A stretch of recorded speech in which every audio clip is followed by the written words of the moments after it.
Dopamine has everything to do with how you feel right now as you're listening to this. It has everything to do with how you will feel an hour from now. It has everything to do with your level of motivation and your level of desire and your willingness to push through effort. If ever you've interacted with somebody who just doesn't seem to have any drive, they've given up, or if you've interacted with somebody who seems to have endless drive and energy, what you are looking at there in those two circumstances is without question a difference in the level of dopamine circulating in their system. There will be other factors too, but the level of dopamine is the primary determinant of how motivated we are, how excited we are, how outward facing we are, and how willing we are to lean into life and pursue things. Even subtle fluctuations in dopamine really shape our perception of life and what we're capable of and how we feel. The way that your body uses dopamine is to have a baseline level of dopamine, meaning an amount of dopamine that's circulating in your brain and body all the time. And you also can experience peaks in dopamine above baseline. Many drugs, and indeed many supplements that increase dopamine, will actually make it harder for you to sustain dopamine release over long periods of time and to achieve those peaks that most of us are craving when we are in pursuit of things. What it means is that the difference between the peak and baseline is likely to be smaller. And this is very important, how satisfying or exciting or pleasureful a given experience is doesn't just depend on the height of that peak. It depends on the height of that peak relative to the baseline. So if you increase the baseline and you increase the peak, you're not going to achieve more and more pleasure from things. What dopamine does is dopamine really colors the subjective experience of an activity to make it more pleasureful, to make it something that you want more of. A simple way to envision dopamine hits is every time you do something you like, you eat a piece of chocolate, dopamine hit. You look at your Instagram, dopamine hit. You see someone you like, dopamine hit. You know, all these things described as dopamine hits neglect the fact that if you scroll social media and you see something you really like, dopamine hit. Sure, there's an increase in dopamine. But then you get to something else and you go, not that interesting. However, had you arrived at that second thing first, you might think that it was really interesting. If you had arrived to that second Instagram post 3 days later or 4 days later, you might find it extremely interesting. When you repeatedly engage in something that you enjoy, your threshold for enjoyment goes up and up and up.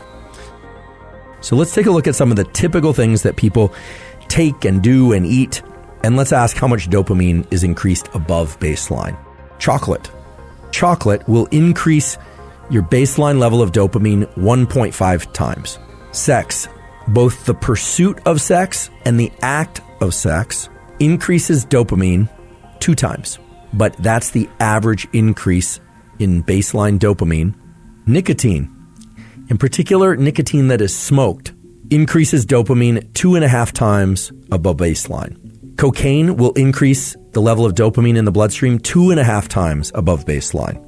And amphetamine will increase the amount of dopamine in the bloodstream 10 times above baseline. A tremendous increase in dopamine. We all feel good when we are achieving things, but oftentimes we are feeling good because we are layering in different aspects of life, consuming things and doing things that increase our dopamine. We're getting those peaks. But afterward, the drop in baseline occurs, and it always takes a little while to get back to our stable baseline. We really all have a sort of dopamine set point. And if we continue to indulge in the same behaviors or even different behaviors that increase our dopamine in these big peaks over and over and over again, we won't experience the same level of joy from those behaviors or from anything at all. Now that has a name, it's called addiction, but even for people who aren't addicted, this drop below baseline after any peak in dopamine is substantial, and it governs whether or not we are going to feel motivated to continue to pursue other things. Now the smartphone is a very interesting tool for dopamine in light of all this. It's extremely common nowadays to see people listening to podcasts, listening to music, doing all sorts of things while they engage in other activities. It isn't just about our distracted nature when we're engaging with the phone. It's also a way of layering in dopamine. And it's no surprise that levels of depression and lack of motivation are really on the increase. we achieved the great dopamine increase that comes from this incredible thing. But then what happens is it doesn't have that same fulfilling aspect to it. And it tends to remove the excitement and the pleasure of the very activities that we are engaged in. I know this is a hard one for many people, but I do invite you to try removing multiple sources of dopamine release, or what used to be multiple sources of dopamine release, from activities that you want to continue to enjoy or that you want to enjoy more.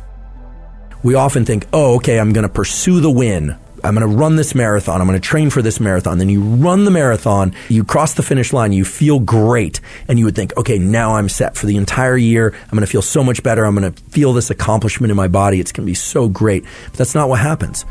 You might feel some of those things, but your level of dopamine has actually dropped below baseline.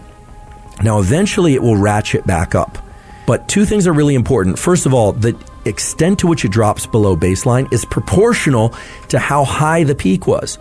So if you cross the finish line pretty happy, it won't drop that much below baseline afterward. If you cross the finish line ecstatic, well, a day or two later, you're going to feel quite a bit lower than you would otherwise. You might not be depressed because it depends on where that baseline was to begin with. That postpartum drop in mood and affect and motivation is the drop in baseline dopamine. Dopamine is perhaps one of the most powerful molecules that any of us has inside of us, and the one that we ought to all think very carefully about how we leverage.